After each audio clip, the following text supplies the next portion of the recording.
Right, so welcome along, folks, to this special podcast here for the Kelly's Barn, the reunion. Back to the barn. Back to the barn. So the guys, Simon here and Ray, are headlining tonight. They put the tickets out about 2 months ago, wasn't it, guys? No, but 5 weeks ago. Sold out within 2-3 days. That's just. Which is good because you know yourself, there is a market for the old school still. Like from we were DJing back in the day, there's still the market there for them nights and like the nostalgia and coming back to you. You're both spiritual homes here in Kelly's. And my spiritual home where I would have started off clubbing and stuff like that there. You actually worked here too, didn't you? I worked here. I worked as a barman when I was in college. I heard you drunk the bar dry. At that time, it was mostly water, but back in them days. So it was, Cheers, lads. Cheers, lads. So we're just here to reminisce and talk about tonight's gig and about both your stories and how you got onto the circuit and stuff like that there. So we'll take it. Well, this, as we said, this event tonight, 91 to 96. Now you boys are going to cover the whole year from Kelly's. Yeah, we do stuff from Chris and Glenn, all the residents here, as well. Maybe some other stuff. Jesus, that'll be some BPM. No, maybe just the last song, maybe. So Simon, but like myself too, and Ray was the exact same. When we used to come to Kelly's back in the day when it first started, I was a student here. We would have went to tracks and things. You'd all the underground. Well, tracks would have been more like sort of commercially sort of dance, but they were bringing on. They done the DMC mixing competitions and stuff. So it was pretty buzzy back then. But for us to come when we were like 19, 20 down here, can you remember the whole layout of the place? But whenever you first come here, you didn't go around the other doors. You came in through the doors here. And Jeremy Calise, he was over in that corner DJing. So that's right. And around the whole place here, upstairs. That was upstairs. Come obviously up there, but there was like pictures of James Dean and Norman Crowe, Michael Jackson, the whole way up around up like this, dark and tingy, and you started like those doors the stairs that took you up to the loft. The loft. Down here it was called. I actually don't know what down here was actually called. Was it Gobs and Armani's at one time? The Armani's was up there, and then Gobs was down here. It was. It was a place where I moved the doors maybe sometimes at 7 o'clock at night. People would just walk with that ladder in the barn and drink some tea, just written food. What's this start? Because we had talked in previous podcasts about Kelly's before the Kelly's was a live band venue. Because they had the likes of, you could probably tell me who the likes of that they had. Pink Floyd, Mumbo Jumbo. That's just the name of that feud. My dad told me he came to see Thin Lizzy here. Thin Lizzy, I heard them. They played you. It was the early 70s. It was a Pink Floyd, it was Thin Lizzy. Thin Lizzy, there you go. Yeah. Jesus. Sorry. Maybe you were thinking it was Pink Floyd. No, I was still a swimmer back then. Right. In 1973 to 74. Swimmer? A swimmer, obviously. You were 96. My dad's bag. I get you now, yeah. So I'm swimmers. Look who's talking now. Thought was there. So, as you said, like you'd come on here and it was like, the barn was actually a barn. It was actually a corrugated roof, iron roof and stuff like that there. So we'll take it back to when we started going. So my story would have been, I was a student at college. I used to come up here and work. And then I started working on the Saturday nights when Chris sort of took it over. He was playing a few tunes and things like that there. Then the sets went from maybe a couple of hours to maybe the whole night. I know. And I would have met you here, and I'd met you here, and we were all Reavers back in the day. Like sort of, you were DJing because you were DJing on the Jet Centre. At the time I remember on Ice Rink. Your laces back inside. You probably like myself were interested in dance music. You know something, I wasn't, because I spent the first time I came, I was upstairs listening to James sit down and stuff like that. Aye. And then I wasn't I actually went down the stairs one night and thought, what's in there? Aye. And that was it. Somebody said to try the other door. So I come in through the front door and just stop. What a place, what a difference. But it was the first time I met Chris. Aye. But it was an institution, and that was only the start of it, like the back then, especially for the dance era. But so Chris would have been doing the whole nights and stuff, and I would have met you, and we even know yourself too, know the type of music he was playing. You could have heard anything from Sister Slades to James Brown is Dead. James Brown is Dead. It was all because that's how we get influenced in the dance music, like Anastasia, all the big labels, XL, and then I think Chris used to go to Manchester a lot as well and do a lot of stuff across. But before he came to Kelly's, he was in England, wasn't he, for a while? Aye. and he was he doing a lot of DJing and stuff over I'm there? not actually sure. I just remember the first time I seen him up in there. We had 2 wooden boxes. Time I seen him more than 2. Wasn't there at one point? Yeah, I know 2 wooden boxes, but you know, and even back then, flight cases were Yeah. DJs. They just put their Irish in wooden box. That's that thing. I mean, going to Clanry and Letterkenny one night, taxi with a wooden box out, just swore it. Records.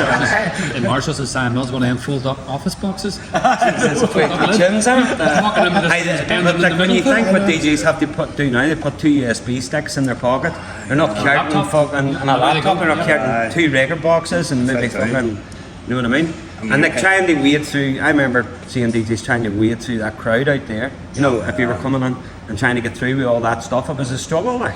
I might have the DJ dreams. You remember the DJ dreams where Kelly's was you were in there mad raving. One deck was at one end of the club, one deck was at the other end of the club. You had to walk down, people with the records and all that. Fuck, am I the road? Mix that, have to mix that, and then the deck was up in here trying to mix that and all that mad DJ fucking dreams.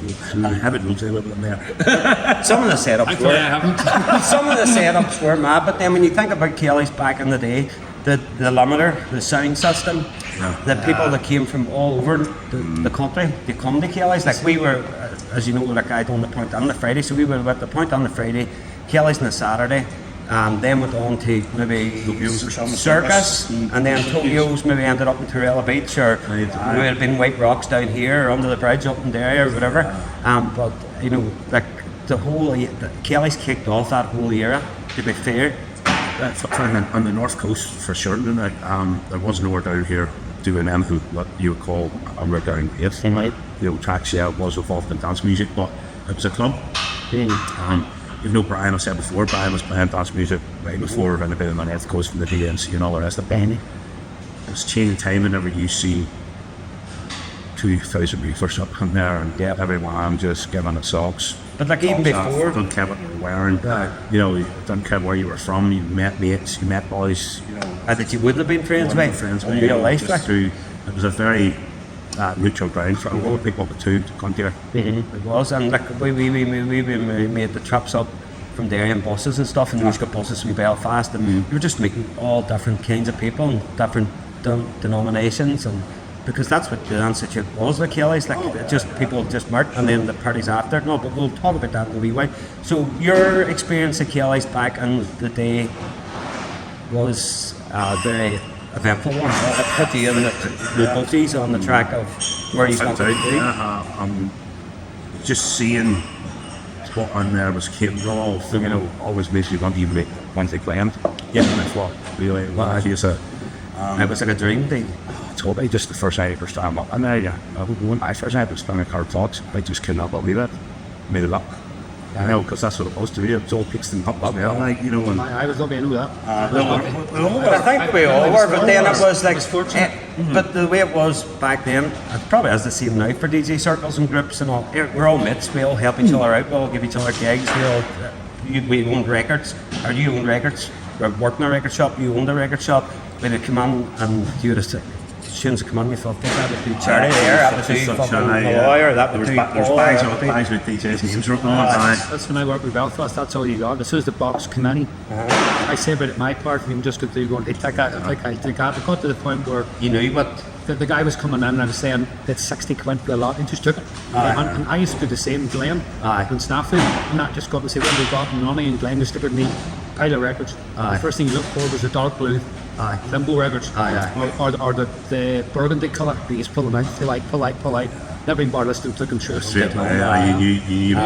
You would always get a little dud warm, maybe sort of through on. You know what I mean? Well, that's it. But, you know, I try to think over the years around here, was up to 2.5 years, whatever.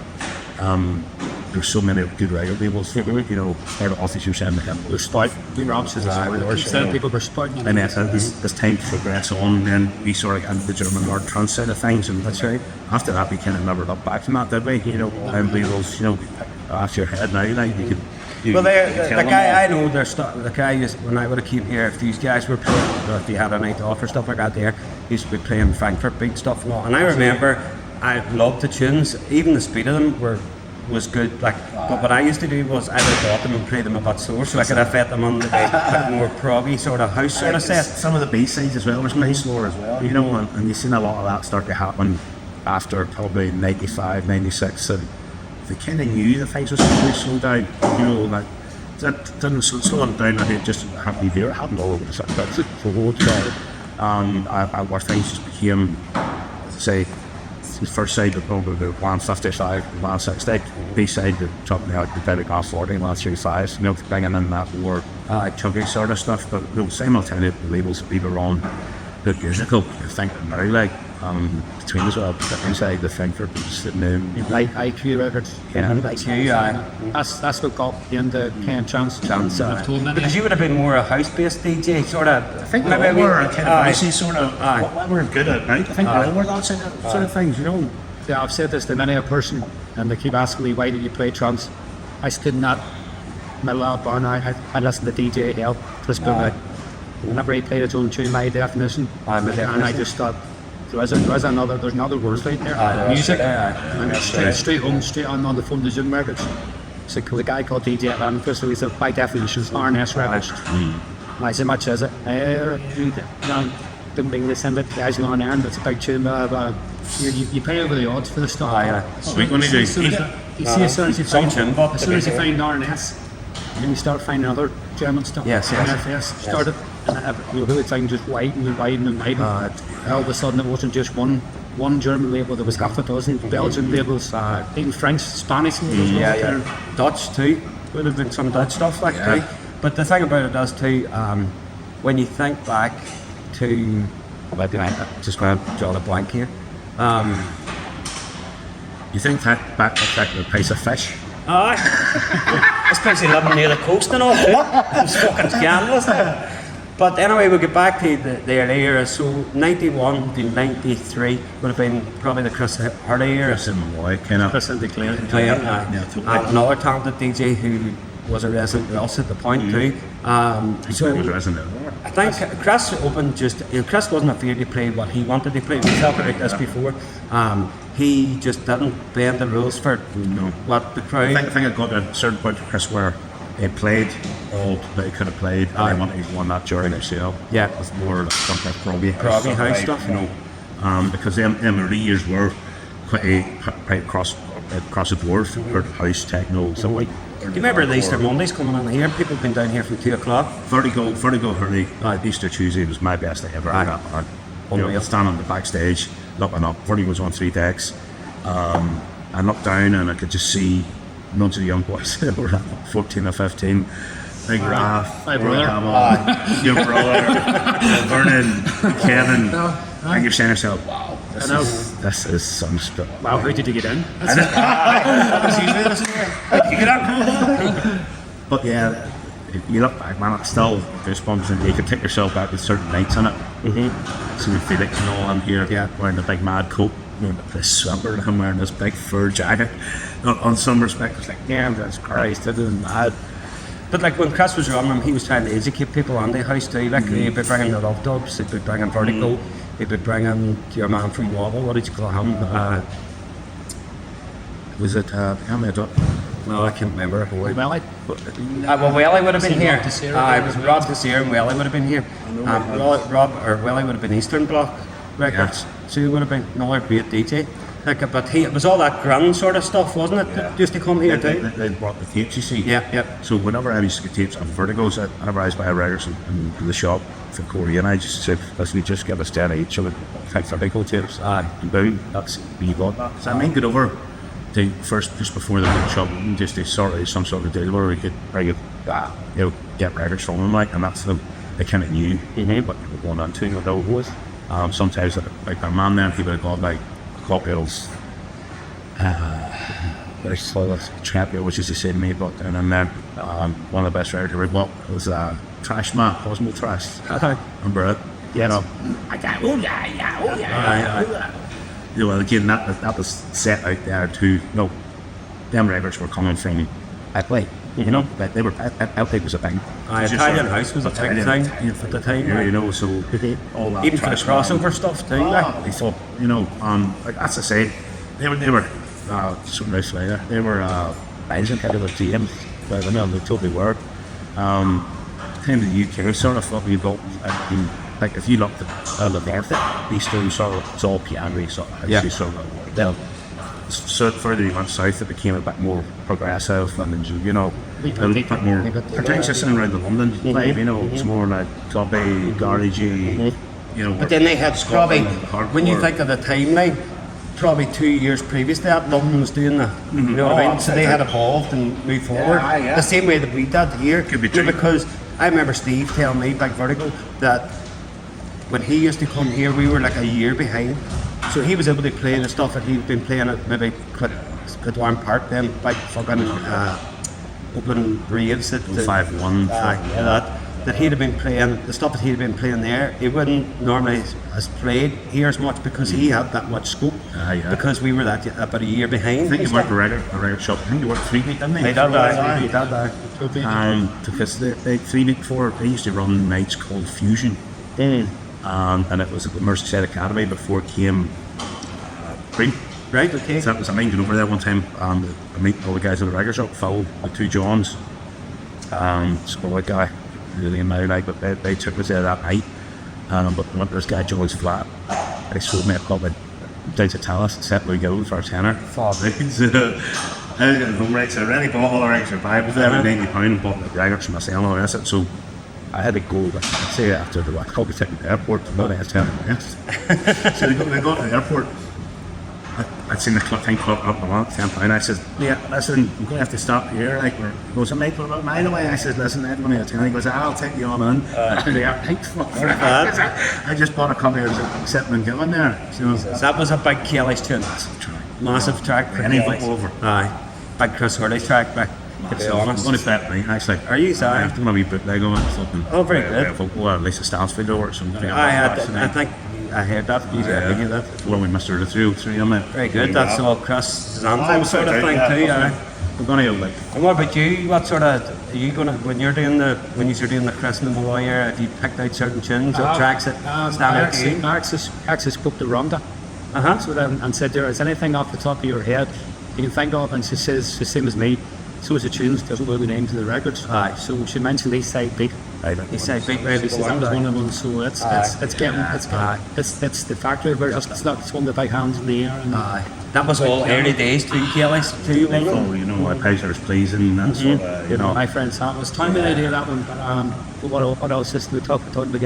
And they go saying, Oh, be something. You know, it's like make 29. You know, we know all our tracks that just pop You in could your sit head. here all day and talk about tracks that Especially that, and that's the music. You know, you can. I play one to school with us, by the way, Simon. you can see nowadays you can hear the amount of stuff. coming through that has old samples. I can remember sitting on a car park along with computer Garth in Portadown. They took me from here down to Portadown and we sat and listened to Tangerine Dream. The amount of stuff that appeared in the mid-90s to the end of the 90s. Yes, come off that. And then again it gets Loving the real chain as Yes, well. yes. A young fella sending me stuff. He's in Edinburgh. And he loves techno. He's saying, over here this night. So we played that 20 years ago, 25 years ago. All right, did you? I played the original 25 years ago. I was listening to the radio on the way down here, and we're doing the chart from 1996, which is when your sort of era sort of ended. Yeah. But Robert Miles was 3. Yeah. On the chart, the Prodigy Firestarter had kept him off the top spot, right? But he made that song in his bedroom for 150 quid. And it took him 2 days, and he done it for 150 quid. Like, you think all the versions of that that's out? Aye, that's what he done it for, a come down record for people after raves. Because you think of that, when you played that, and Kelly's or wherever, like I remember even playing in the Point, I remember Malloy playing it, and like it was a fucking anthem, that wasn't a come down record. I think at one point was about 4 or 5 The reason why it was made was because Was all it the Platypus? kids, all the kids were coming from the raves, flying down, listening to hardcore beats and Yeah, stuff, and they were stuff flying off the road that killed. Right. Right. He's Italian, isn't he? Isn't he? It's something like I that. think so, aye. That's one of the reasons why he made it. Just because just to chill everybody out. and so that every trance song after that came, you know, a sort of like kind of carbon copy of that. Really, you know, in terms of like they even called the different versions. Like I got a version, like a Balearic version last year. It's just like you would sit here something and a wee bar and space. Yes, it is that a lot. But I still play it. It's fucking unreal. Hey. It's just a piano. It's just a piano and it's just a nice beat behind it. It's because the notes are all separated, and it's not. The sound. It's not as if you get two hands go. It's just something simple. Simple. And Just just pick even something. go like that. Dun, dun, dun, dun. They get in there now. That was the first singing tune, was that? You know that one? Dun, dun, dun, dun. Hello. That. You getting on there, Ray? Okay, all right then, mate. Cheers. So we'll go back then to, we talked about the Chris era then, from when Chris left then, Malloy sort of came on board. Glenn? Glenn came in through the harmonies. Yeah. But that's not true actually. Glenn could have been maybe in there just before the harmonies as well, because I mind seeing Glenn, Jacko and Binman on different occasions. So Binman was playing with him before us, and I mind that up where the DJ box was. Remember, it was a wee Star Bar. The Star Bar was in the corner of the Directly up there. Sugar's. Because I made Malloy playing that night as well, and Binman playing before him or after him all the time, because Binman was playing like real storm sort of stuff. I'd say so playing like DJ shirt up, DJ box and Aye, that was a big tune for him in the point too, yeah. you know, and Ramirez stuff, and with sort of early reverse bass sort of music, you know, like as they call it now. Because but you could remember, I can remember Harley playing Ramirez here. You know what I mean? Playing lots slower, like, but you know what I mean? That's the same. Chris was right across the board, and it got to the point where Chris where he, like, because he'd done the whole piano thing, he'd done the sort of rave, kind of like Belgium sort of stuff. And he would have had the likes of left field and what did you call Gorilla Records. He would play a lot of Gorilla Records and stuff. That was when Ragnar Rhythm and stuff like that. That's the song, The Intoxication, absolutely flat. It's unreal. Just a wee mellow bit. That is some distinctive. And the sort of, doesn't matter what you do, that's as soon as you hear that, the breakdown's it's like a harmonica piano, with sort of playing on it. But what some of the best nights were, in my experience, cheers, Corey. you wrote it. Oh no, I was saying mid one. You get on with a fucking draft. Maybe Brickell Circles was one of the ones that Chris used to play at the end of the night, but I quit. Like, and I brought up in the night just to maybe play it in the night. But You played that in his tribute. track. What was that? I quit. I give up. Nothing's good enough for anybody. But this big piano going. Yes. And And he would just drop something like that random. End of the night, and as I say, I've told us many times where he's maybe finished after that, and then people just not letting him go. They're not letting him go. You know, these people weren't fucking moving in the place. They were just shouting, "One more!" And then they play on such size, lots of ways. And that's one of the nights I remember walking down the lane along with everybody else, and the steam still rising off their back, and they were all chanting that on the way down that lane, saying, "We're lost in music, caught in a trap." And that was him. It's just turning right. Michael Jackson's Sweet Grandma, or one of me starting. Sorry, that was another big Chris started. I always remember Big Spender and them boys. Remember Big Spender? We used to all be called the Barn Boys. We used to stand at Sugar's. Are you doing and that's Corky, Spender, what do you call it, Big DJ boy from Joel Johnson. Joel, yeah. I don't want to, Dark Socks, I don't know if I can mix, like, give everybody out. And Big Ken the Bouncer, remember he was always at the back door above the earring. Is that the boy? Do you have a ponytail? No, that was Hammer. That was Hammer. That was Hammer. Big Ken was you would admit that he always used to do the Sugar's doors back Right. doors. Was it bald? Aye. What do you call it? Perky was the other guy. Perky and his sister. Remember them from That's right. yes, I don't want to leave anything about that group. I think that I've got them all there. We did as well. Remember we did in the bar. As I say, that was a whole community of people, wasn't it? Even like when you think on, I know we were talking about Malloy a second ago, and we'll get back to that. But even when you think of the staff, even when I worked here, like you had legends like Nigel, Charlie McGuire. It was only barman. Me and you were talking about it earlier. I had to work with him when I first started in Kelly's. The bar was like this here. And I remember he says to me, "Right, you're working with me for the next 4 weeks or something like that." There on a Saturday night, I always done Wednesdays, not the student night. And he says to me, "You work with me the next 4 Saturdays, and we'd sort of see what way it goes." I had never worked with anybody like it in my life. He could take a fucking drinks order in his head, remember everything, go over to the till, ring it on, have a conversation with somebody else, have a conversation with bouncers, if maybe there's trouble going on in the corner, and come back to the person, and then I go, who was it?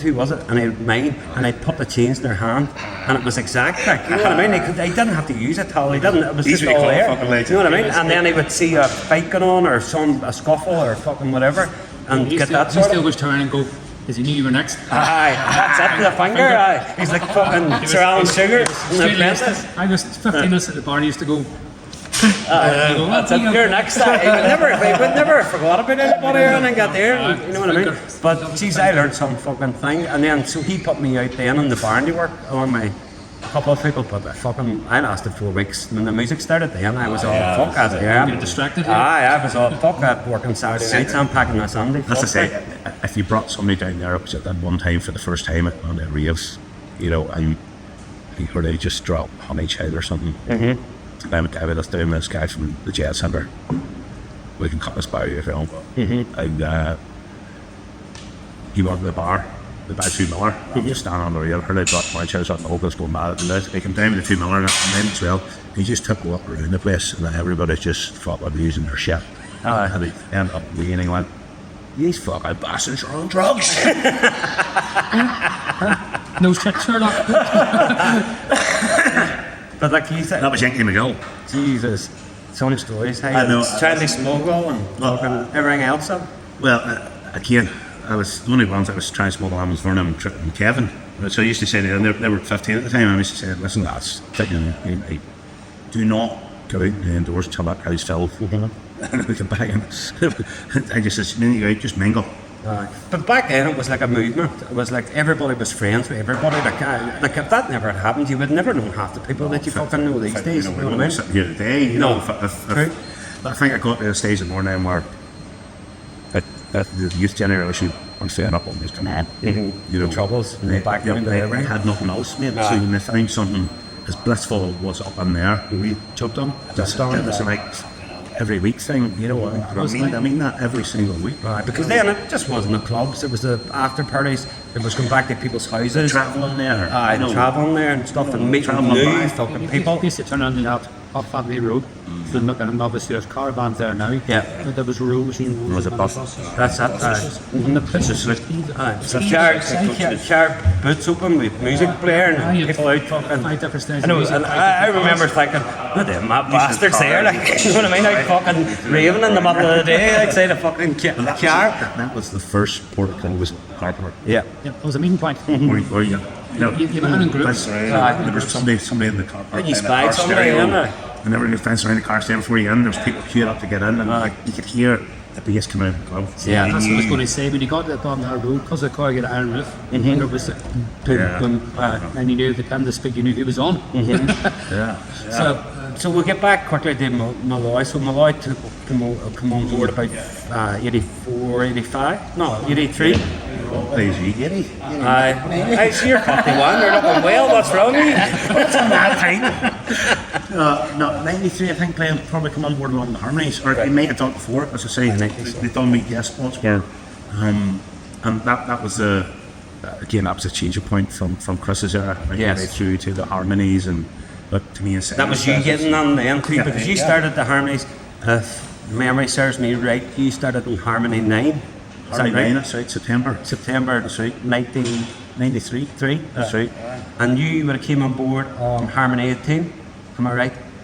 I think could have been right, Cape. You're right, that's right, yeah. I was actually upstairs in the swinging decks before that. High up in where Alan Sampson would have played. Just up there. I'm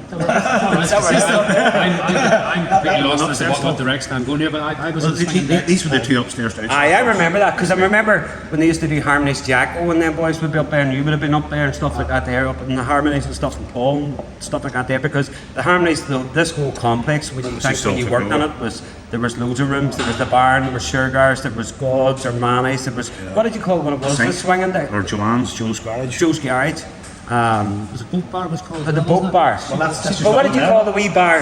bar. What did you call the wee bar as you went under there that went off onto the side and was like a Beatles. wee small room? Beatles, no. No, Beatles was down the stairs. Oh, that's the boat bar there.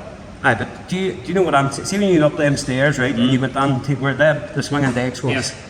When you get on there, half roads up that room on the right hand side, there was a wee small bar. That was a boat bar. Was that the boat bar? So what did you call that big the main room where the That was Armani's. Armani? Armani. Right, I used to call it the Because boat I remember when I started working here, Alan Sampson would have been doing that, and he would have been doing, like, even you heard the stories from the late 70s, he was doing dressing up as David Bowie and, different. Nick Simpson was probably one of the boys, first boys I ever seen on the flyer in the Belfast Telegraph in 1976, 77, 78. You know, it was called Aluminium. I mean, the first time I ever felt like seen him, he'd been doing DJing here 10 years before I'd seen him. Yeah. But just looking back on the people that played here, that was his set list 10 years later. He was still playing them songs.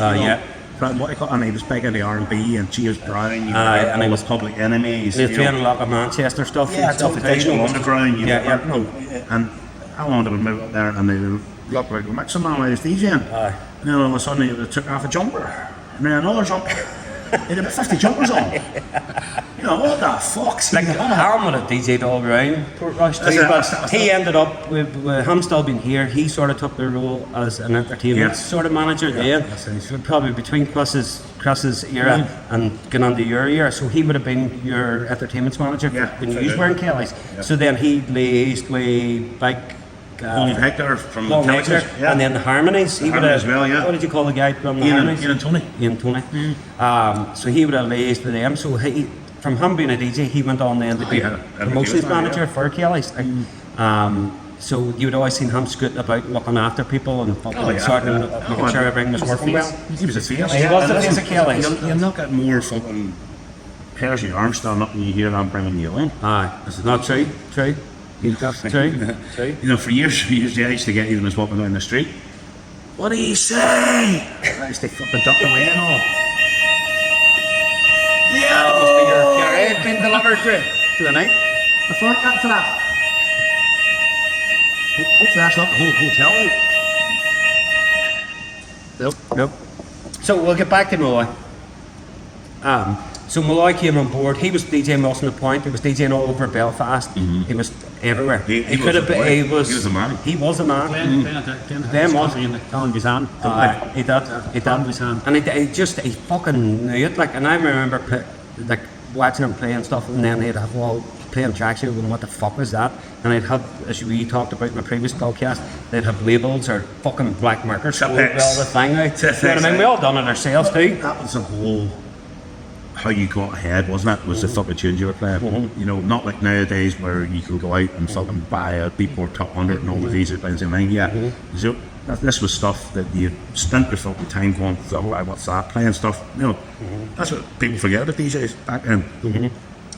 And then back then, they had to go and hooks out. Yeah. They got the tunes, you know. There's so much stuff. Like back then, Malloy, and you've probably done it yourselves too, would be doing, and Cedar's Crest would be doing 3-4 sets some nights. You know what I mean? So you're taking it from maybe starting off sort of a bit housey, and then getting onto the more proggy stuff, and then end up with trance. Because I remember standing here nights in Kelly's, and I remember fucking Malloy playing We Choose to Go to the Moon, fucking a whole pile of real banging stuff. Aye, and then the next thing he'd be playing MFS stuff, like fucking Cosmic Baby stuff and all that there. Like he was, he was totally unreal. Like he was on the button.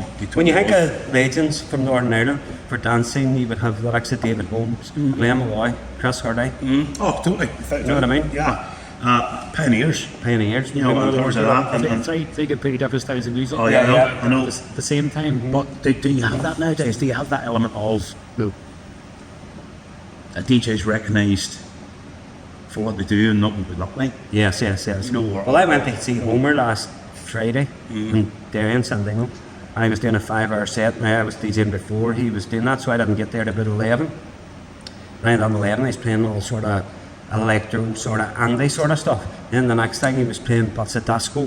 Then he was playing Kate Bush, and it was at 5 hours. Like the man was sitting. Now, as mixing, some of it was blended, some of it was big mixing. It was just a whole completely range and different style, everything. But what I noticed can was, appreciate that. what I noticed was, up the front, there was all these 70-year-old women, men, all fucking giving it theirs. Like, you know what I mean? I was going, we feel louder, all day raves now. But when you see people from the next generation up just losing their shit. It's fucking great. He was in his element, but next to the art college, him and him and Amy Brady. Brady. It was actually on something podcast. different. I was actually flipping through social media the other night, and I've seen this young guy, Leon, putting up that they just write music. So I just went to have a listen.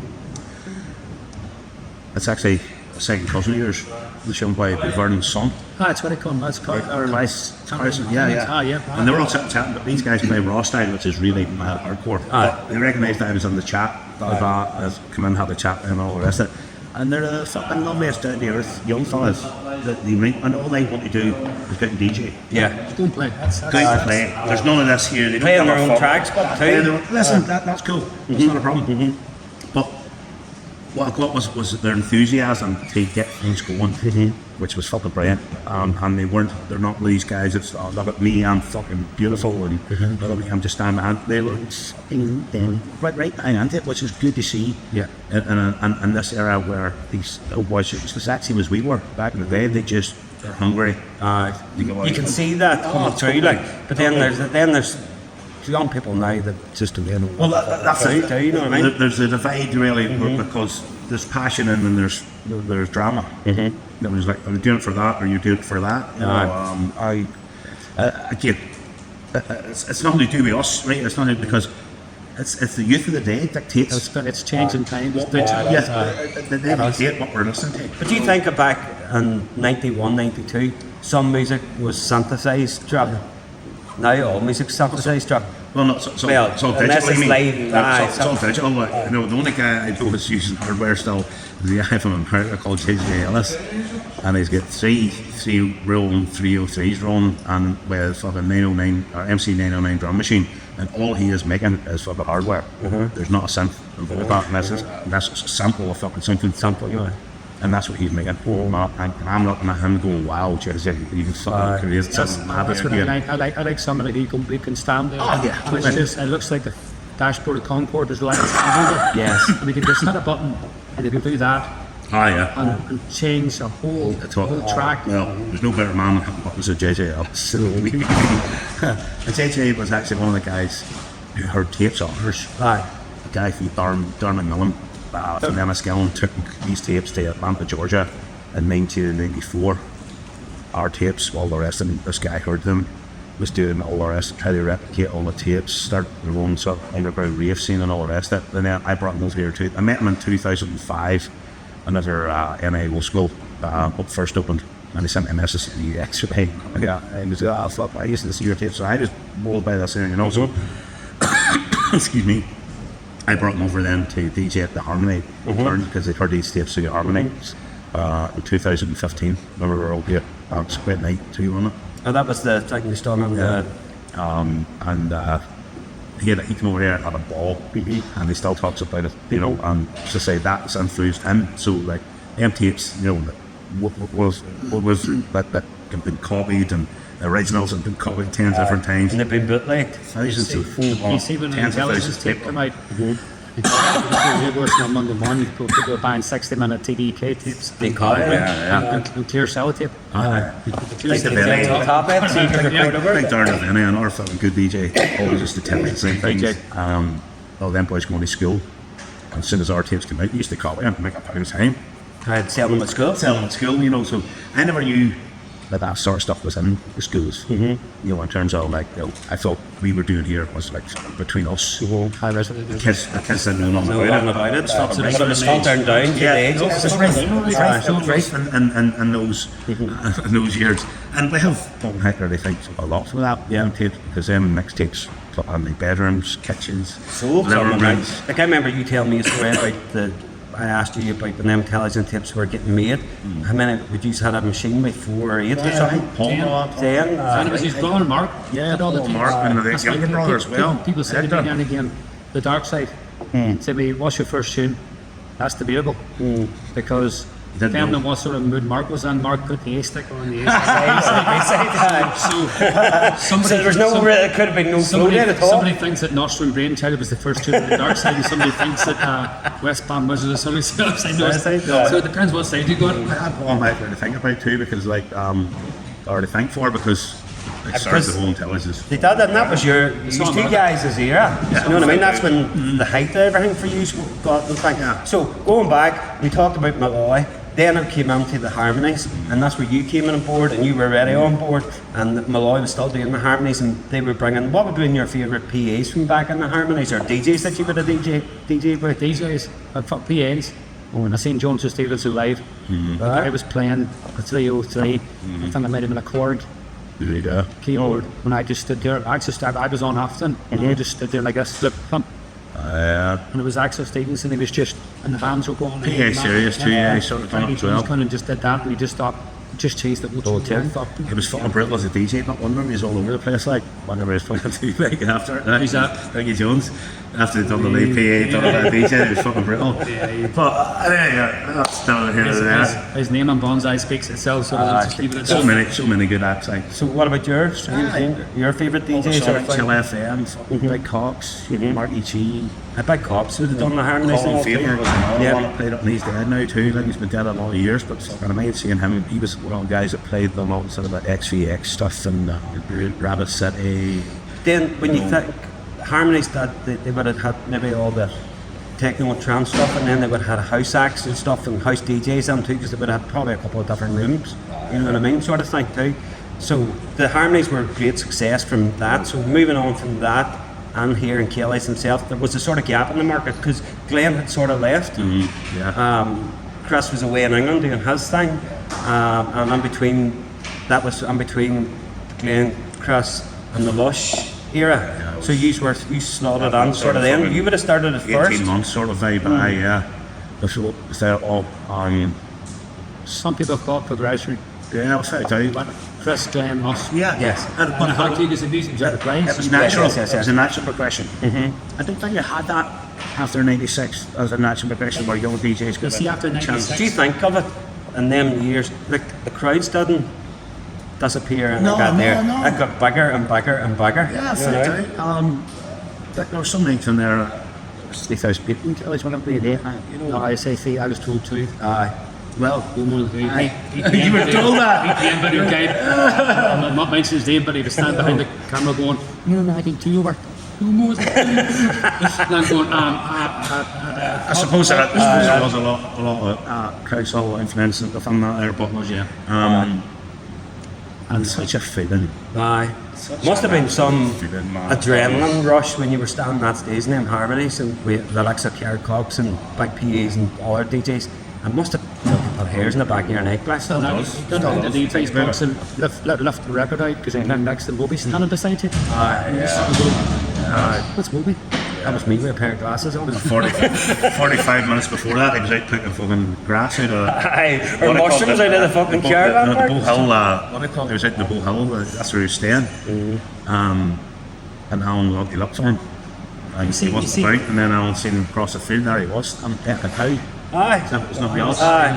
So he's a vegan, isn't he? A vegan and Yeah, loves meat and fucking trees and shit. I'm thinking myself. Are you? Aye. You only eat meat now in a fucking Saturday. But you see the fucking meat feast he eats tonight. The rest of the lying bastard. That's me backsliding. Alright, okay. Quite a bit. So how did it feel for you for being a new boy, coming on the scene, being a clubber, and then becoming a DJ and straight onto the harmonies and things like that I there? went straight from the bedroom straight into Kelly's. There's no bit in between. I torture Alan Sampson every week. Just go to the record shop in Belfast, get out of work early in the cheese factory, straight on the train, off at Central Station, ran down. Nobody against me, I just ran down, up on the staff food, bag of records, round to Cornmarket, you had making tracks, That's right, powering music. Yeah. Gramophone. Then you went to Dr. Roberts. Dr. Roberts and Yeah, Harry Bear, and the gramophone shop was a fucking great So shop too. I'm bringing a couple of bags of records home, straight in. I didn't have 12 10s at the time, I had a wee Tigris turntable back. Man, you actually having that. It doesn't sound like a fucking gear stick on it. It's like a bloody It's a full friend of mine, thing. it's 2 days, he brought it with him tonight. Is that right? And he's getting it back to You me are after. fucking joking me. Big salad. No. New Balvin's that, he's bringing it down tonight. Get it down here now. Get it down here now. But a nostalgia. Totally. It's a Technics turntable, but it doesn't have a sliding plate. It's got 2 Yeah. days. Right? And then I had an old belt tie thing, so I was mucking about in it. Tape after tape after tape, the Alan Simpson stopped me in the middle of the Kellys when they insist, please, The more Morse. depth. He says, I'm going to put, it was a high on life night. Aye, Tall Paul. Aye, aye. Putting you upstairs. He That said. would have been Ballet Dunseith. Would it be Done that? them and Yeah. seen it? He says, I'm putting you I'm not upstairs. sure what I mean, but High in life, isn't it? Ballet Dunseith. It was, yeah, it was. He says, I'm putting you upstairs. Colin was good times. He had a good time from I went up the stairs and was playing, and the door to the side that takes you down the steps by the horse. It went all quiet, and I could hear it was quiet. Next thing, these people started piling in. And Alan Simpson, and grabs the microphone, and he says, "This is the only place that's got electric. Cars went off downstairs. Carry on. Black lights with 45 minutes. I started going through the cardboard box. And up came we choose to go to the moon. It's like 10 o'clock left, but my God, Let's get it started. no, just keep firing out, keep firing out, keep firing out. And then they come up and he says, right, that's the power back on downstairs, and the credit, nobody moved. Aye, the stage. He looked and he looked again, and people did go down the stairs, and Long way on. the night they took me to the side, and he says, I'm going to be a good downstairs and on the harmless. Aye. And that was it. That was how it That started was for it. you. So going from bedroom to torturing with tapes, then that night upstairs on a set of decks, it just test the whole night. Downstairs, and that was it. I done the same too. I tortured Yeah. him for fucking because we done the appointment Friday, and then I tortured him for dates. I knew I wasn't going to get on the Saturdays and stuff like that there. But he used to give me an odd Friday after the point, then let's get our computer up and. It can be a few Fridays too. They were good wee nights too, like, you know what I Gareth mean? was So, in more fucking great DJs. there's There's some talent come out of this country, like, you know what I mean, sir? Now? Gareth ran the Fridays in here for a long, long time. Which was Kelly's was going Wednesday. Yeah. Wednesday, Friday, Saturdays, you know, and then but they had a massive thing in here anyway. he is. There he is. You know. Hey, Tony, what's happening, mate? Right, Tolly? How's the form? So everybody get that. I've got just a couple of things and then never finished. How's good know? Right, they're recording. Recording. Tolly. Right, come on. Come on in here. This is card box. Card box. The last time we were all sitting in here was actually we're down in Over here, wasn't just it? here, wasn't it? I was there. This is car without the box. Before the It box. was me, then fucking your Me? man. No, it was me, your man. Colin Dale. Colin Dale, then you, Me, then the- him. Me the furry jacket, me sitting beside Amanda. Backs my head looking to get some bits. I was dressed up like fucking something out of fucking Merchant Mills shop. Sure. No, nothing was colour coordinated at all whatsoever. Paul Tenney gave me one of the intelligence supposed to furry. The price things. We think you could talk all day. You probably couldn't even sell all them now. You could probably talk all day about the whole fucking what people wore and just the whole atmosphere and the troubles and everything, but that's not about that. That's about reminiscing the era that Nostalgic, these two yeah. guys stuff, right? So we were talking there about the harmonies. You got a residence job then doing the harmonies. Ray was ready on board. How did it fold in then that these two guys started running the Saturdays to it? Paul and Hector. Paul Anker came in as intelligence sort of started after. I don't know. Intelligence was called actually interactive dance. Yeah. It was called intelligence. Yeah. And we were on nights in the Clanry and Frankie's and Rafo and Marshall's. Marshall's the same. It was a place in It was a place too. Bringing Carl Cox to Sam. Moles, I know. Sam I seen a Moles. picture about a month ago in Hector's Facebook Yeah, playing the two plates. Actually, Carl- that was one prop because there's actually 4 plates. Was there? Marshall's was some spot, But but that was a great it was a great spot. We've got great fond memories on there, Simon. You know what I mean? Just it was the small, travel. but it was some fucking spot, like, you know what I Yeah, mean? all fit, and listen, the stage, like, you can't go without mentioning that stage, but it's just, every time people jumped or stopped, it used to make a. That's right. That's right. So they were just pleasure. All we could hear was that stage going. But do you remember back in the day too, playing vinyl, and like you could be in anywhere playing it, right? And maybe the place wasn't, they weren't in a concrete floor, they were on a fucking thing, and the shake would come up through, and the fucking needles would be bouncing the needles records. with two keys on Or you're doing it in the middle of a mix and the fucking record fucking bouncing across it. Hundreds of times. Aye, 120 How pp's and hard is stuff. that to actually in this? Oh, especially with the swing. Bloody thing, so you had to So, do this with it. you two guys took over. Started in '94. And it started in '94, and that was to the 1st of January '96 when Lush sort of came and took over the club. So within that, like sort of 18 months and all, it must have been amazing for you. You know what I mean? We kind of created our own sound really in there, you know, didn't we really? I fed off you, it was probably something we fed off me. Oh, so we were like chocolate cheese, really, weren't we? You could grab a pile of records from my box, you grab a pile of records from yours. Most of them the same, that's how they played them. Or in what order? and Order, what's yeah. off That's it. how they played them. What BPM? What was in your head? What road you want to get down? What would I want to get down? And so you could play for an hour and the same tunes and that were completely different. My brother said something to me many years ago, you could tell walking through the door who was playing. You could, Whether it's Nobody me on was first speaking, or you you on could first. just tell what was going on. Yeah, exactly. definitely. And then, The buzz was so great about, but because we were getting, sorry, No, you're because okay. we were getting like all the players before, 6 months before everybody else. We had the tunes played out in here, and everybody else was still. It's the first 6 months. It's that bit where you get something and you just go, I'm looking forward to Saturday. they play it. But you had to be, Kelly's crowd, they were very, they stayed off you, Yes. stayed off them, Yes, so yes. you had to be very careful when you played it. Yes, yes, If you yes. played too many, Yes. I wouldn't say you got saved for it, but it was he played too much good stuff. So you had to blend Blend it all on, old Totally. big anthems. Yeah. Let's try something new. But that was how you broke records back in the day. Yeah, Chris done it as well. Yep. Chris would have done that and what Yep. called. He would have played the same songs, blah, blah, and then he would have phase one out, Just subtly- phase three in. just subtly throw stuff You know, in. and depending how big it was, Yeah. you know, what part of the night you're going to play it. You know, I remember playing Sylvester 1991 Italia remix, Do You Want to Funk? By piano thing. Dun, dun, dun, dun, dun. Listen, see that kick drum fucking drop. That will, I've never seen anywhere I mean, they've gone absolutely ape shit. To Sylvester. So Sylvester, Do You Want to Funk?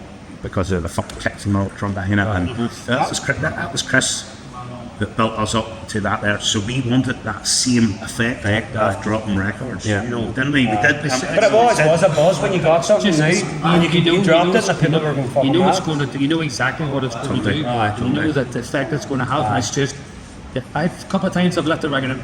Not now, not like now. And then bang. You kind of had to see it yourself, maybe 3 or 4 in front. Didn't you? You know, And then you would have had all our DJs or punters come up and say, what the fuck's that there? Where'd you get that? I had lots of people, these people used to do this, point at me. Now, I get in the record shop next week. and it wasn't one of them like plush places too. The DJ box would tell you, was it? No, It was a DJ's box with 2 concrete blocks. Blocks, yeah, It was the my decks. turntables Yeah, and a right. can mixer. Well, the index happening, they're playing worth a fortune. They're gone. Well, I tell you what, everybody played in them. I know. Everybody, Cox, fucking everybody, every new People one. one end of the scale, China always and not the field. I crack on them.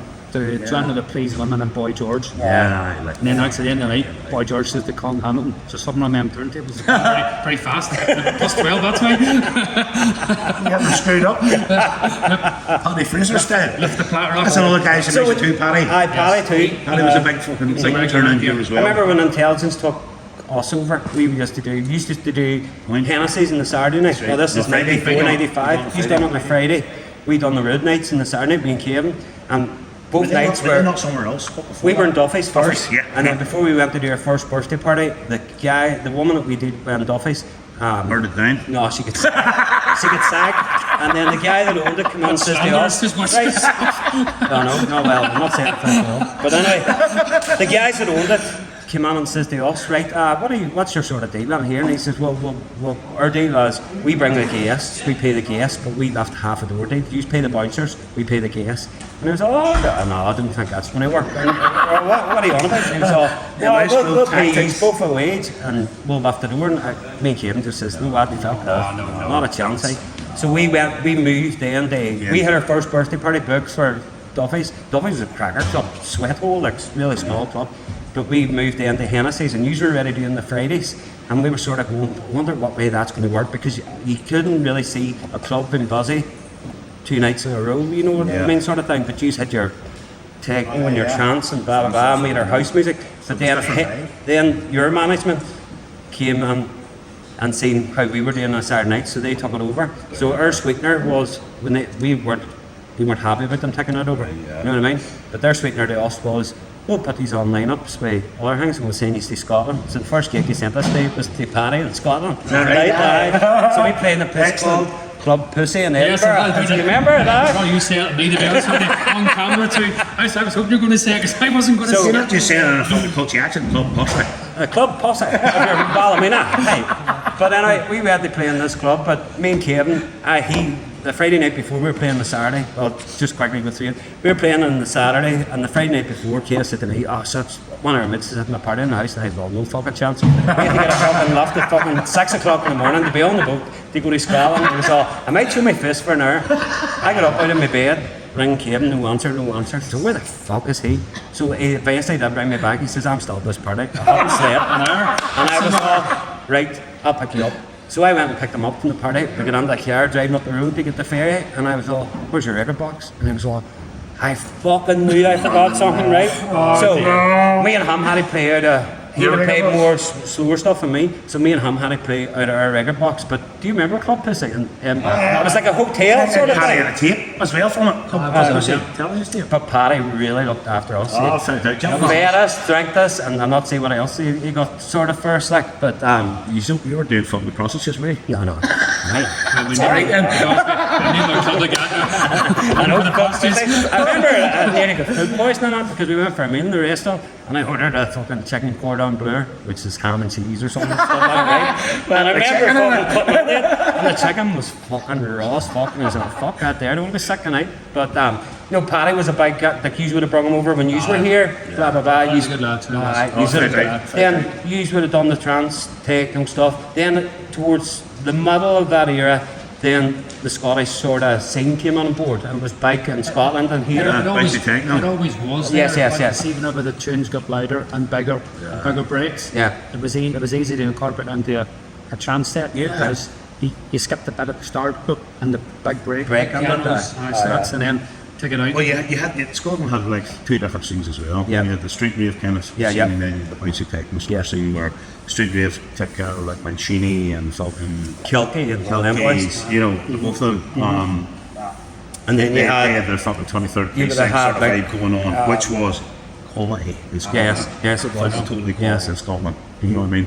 You can mention loads of fucking Because like DJs when you in think of Scotland, like they had Underground, 23rd Precinct, Limbo Records, like I met. Oh, fit out. And we're going to talk now a wee bit about Mal. Now I know Mal would have been about.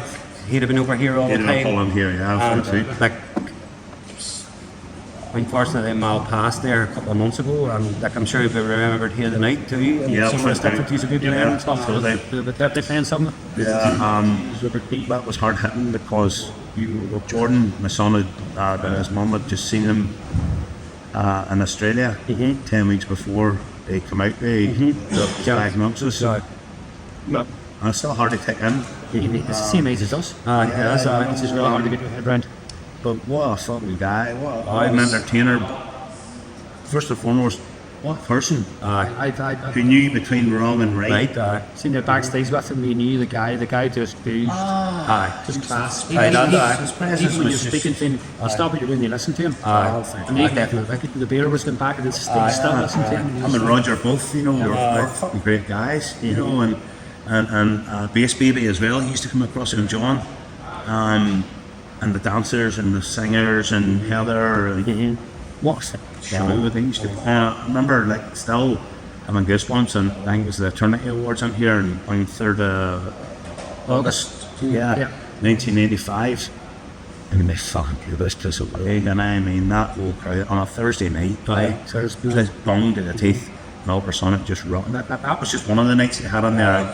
I can think back now to a dozen Yeah. that they probably played on the stage. They played all over Northern Ireland, but Kelly's would have been their more spiritual home, like, because they'd done a lot of harmonies and done the stuff for yous and The stuff. ultimate entertainer. Yeah, That's what he was. definitely. Al said definitely. that Still was, like, you think when we done the Point Down reunion, Kelly's reunion here 11 years ago, 11, 12 years ago? 2012. 2012? Aye, 12 years ago. And was he in the first lineup? Oh, this was. I know you're going to do that. That's Yeah. 2012. 2012. The 16th of June. Yes, that's was right. to be it was. precise. Was right.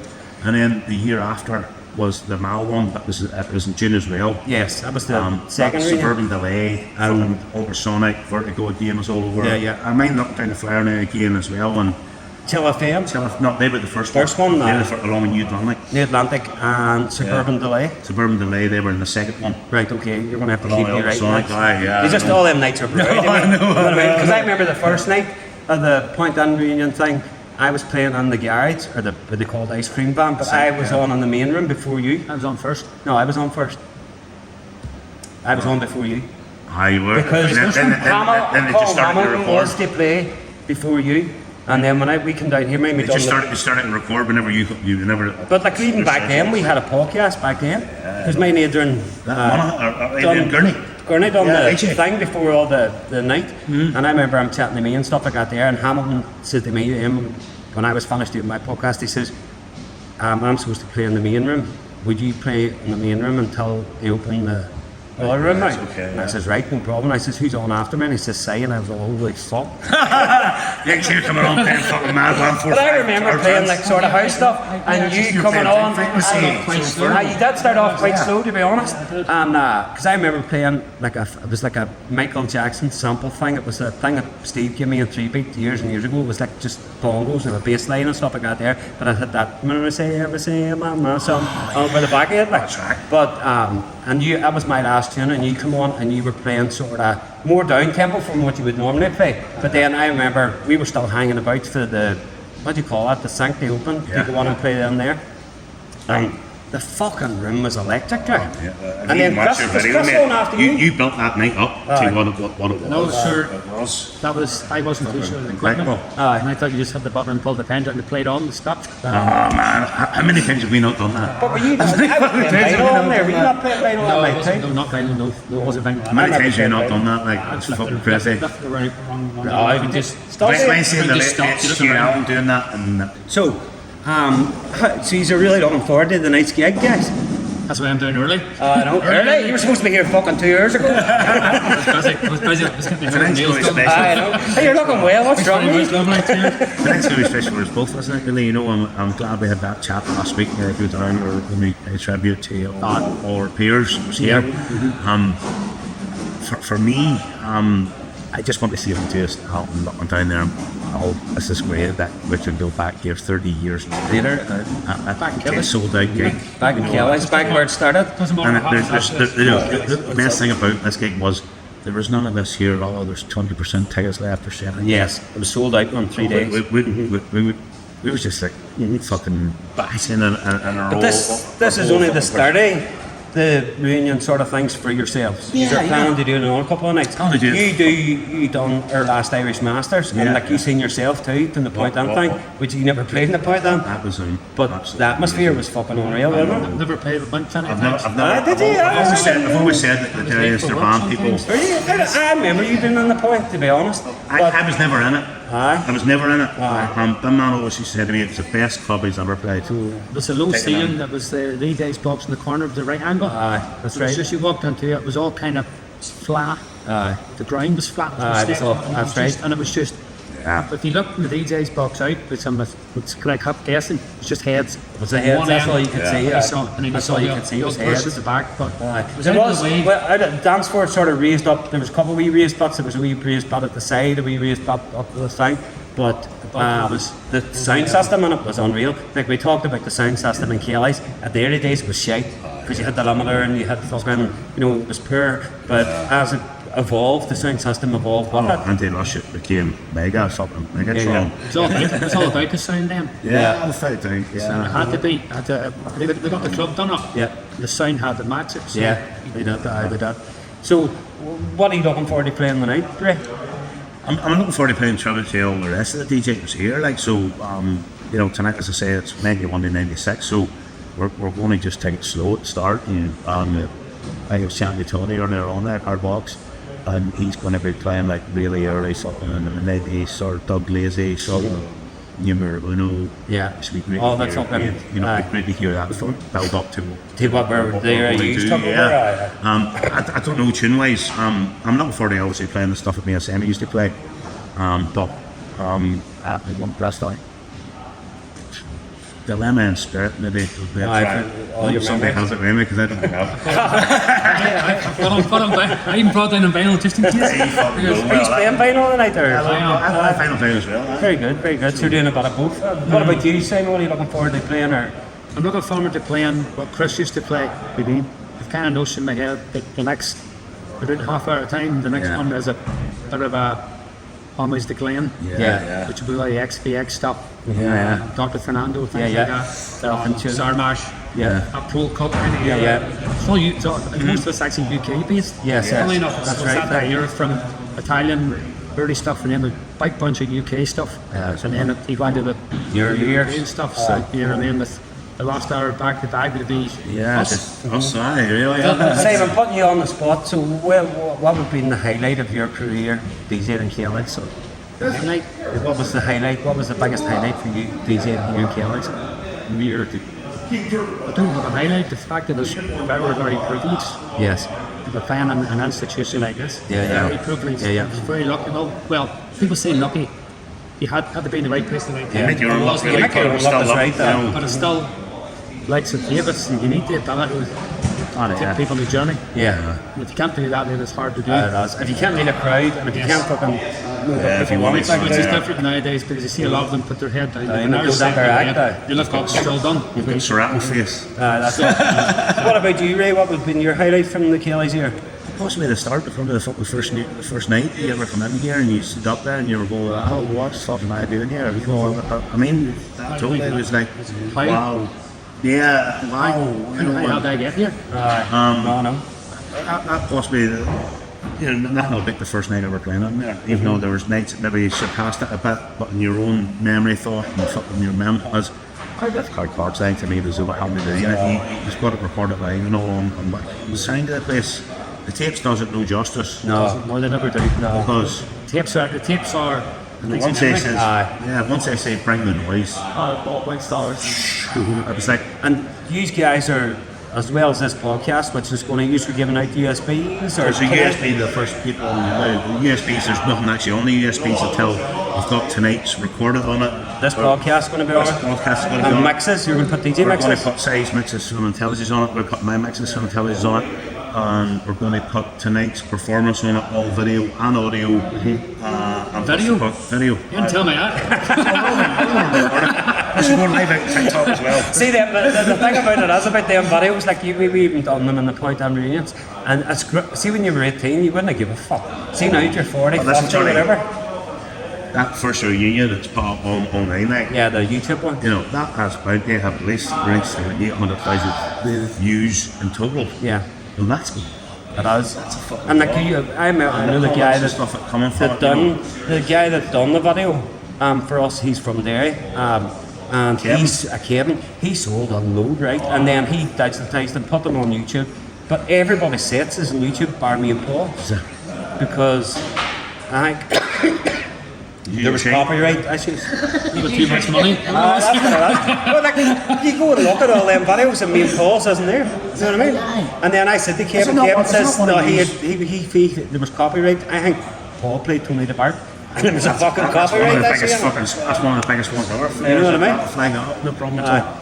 But it'd be great to see the atmosphere of the night and the thing, because it is going to be special tonight. Yeah, man. And it's great to see after all these years, lads. It's people here that I probably haven't seen for maybe 25. Right. You see them on Facebook, you see a picture of them, you see them with their family bath, and you don't actually see them. Yeah. And then when they come and talk to you, like I was telling Ray a couple of weeks ago, I was on the phone to him, and I was DJing in a place that I do on a Saturday night, just a wee bar, and this woman came up to me, she was sitting in another gear, and she came up to me and she was all, any nights out this fella? And I was all, no, and she was all charting me up, and I didn't fucking clue who she was, right? And then she was all, our next night out was Kelly's for the X-Ray Inside, and I was all, right, he's going to that, and she says, we haven't been out in years, and we're coming to that, and we've booked the hotel, we're taking the weekend, the Waynes are watched, and fucking blah blah Is that blah. not brilliant, And they were like? all telling me, they I were all, think you know, this such and thinking such, about it. and do you not remember us? And I was going, fucking, I do remember the people you're talking about, but I honestly can't remember you. Met thousands of But them, you know what I mean? So that's the type of, and they're in their 40s, 50s, that's the type of people who's going to be here. Yeah. And then people, like you've seen it from the reunions, they don't give a fuck. They want to go out, That's enjoy themselves, no shite, no hassle, It wasn't for, enjoy the if it wasn't experience. for Amanda that night up at the Irish Masters thing, Aye. recording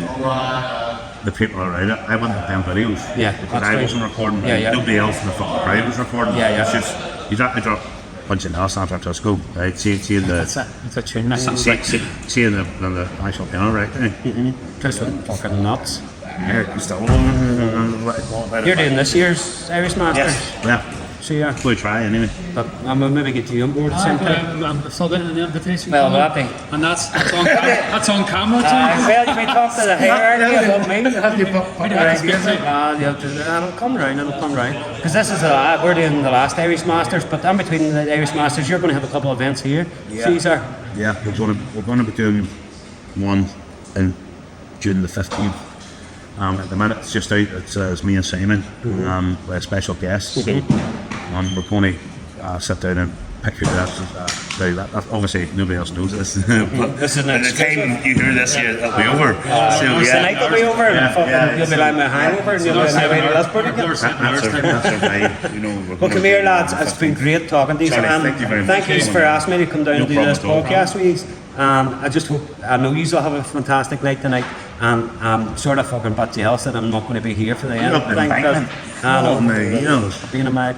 But anyway, I can't wait to see the videos and stuff, and I'll probably there'll be loads on social media tonight. We're doing a live on TikTok tonight. Are you, sir? Yeah, on my page. Aye. Very good. For subscribers only.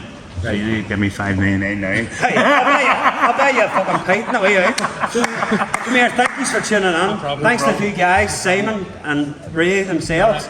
And hope you all have a great night. It was a double bumper.